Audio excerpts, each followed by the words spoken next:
గ్రామాల్లో దొంగతనాల గురించి తరచూ వినడమే కాదు వార్తల్లో చూస్తుంటాం.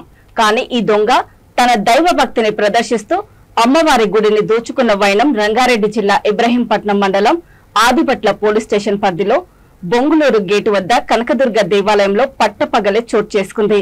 ఈ దొంగతనం తనదైన శైలిలో అమ్మవారిని మొక్కి పని ప్రారంభించాలనుకున్నాడో ఏమో గాని భక్తితో దండం పెట్టుకుని బయటకు వెళ్లి ఓ కర్ర సహాయంతో అమ్మవారి మెడలో ఉన్న 3 తులాల మంగళసూత్రం అపహరించాడు.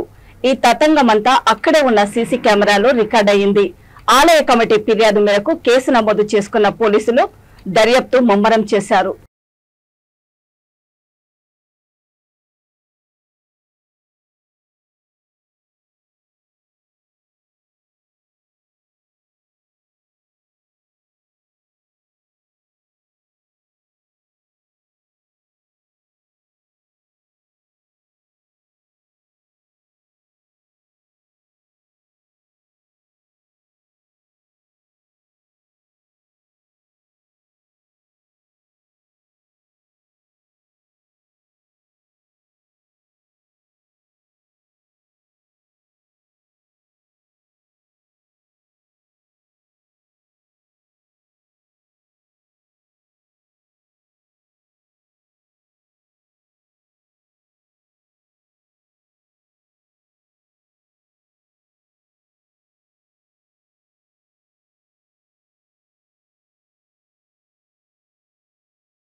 తీసాడా తీసుకున్నట్టు వచ్చింది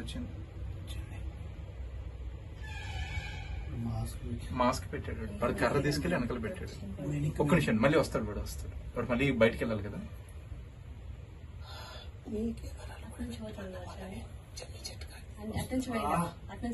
అట్నుంచి వెళ్ళాడు వెనకాల నుంచి వెళ్ళాడు.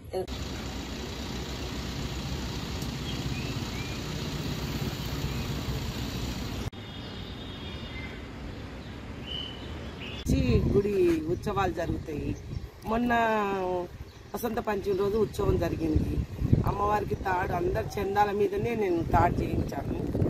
అది మొన్న సోమవారం 4:30కి వచ్చి కర్రబట్టి అతను తీసేసుకున్నాడు. ఎంతో కష్టపడి చేసినాము. పోలీస్ కంప్లైంట్ చేశాను. వాళ్ళు ఏమంటే రికవర్ చేస్తామమ్మా, మీకేం ఇబ్బంది లేదు, 90% 99% నేను పట్టుకుంటాను, నా తల్లి లాంటి దాన్ని మీరు. నాకైతే చాలా కోఆపరేట్ చేస్తున్నారు వాళ్ళు, పోలీస్ వాళ్ళు కూడా, స్టాఫ్ కానీ వాళ్ళు కానీ. నాకైతే ఇప్పుడు అందుబాటులో ఉన్నారు. ఇప్పుడు కూడా నేను వస్తున్నమ్మ గుడి దగ్గర ఉన్నారా అని అన్నాడు ఎస్ఐ గారు, సిఐ గారు. ఉన్నా అని చెప్పాను. వాళ్ళైతే ఎంకరేజ్ చేస్తున్నారు. బస్సుకి వెళ్ళిపోయాడు, మాస్క్తో వచ్చాడు, మాస్క్తోనే బస్సులో ఎక్కాడు. బిఎన్ రెడ్డికి పోయి కూడా ఎంకరేజ్ చేస్తున్నారు. పోలీసు వాళ్ళు అయితే వదులుతలేరు.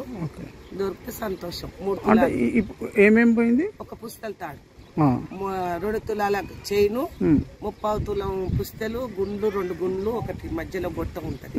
మొత్తం టోటల్ 3 తులాలు. ఎప్పుడు జరిగింది?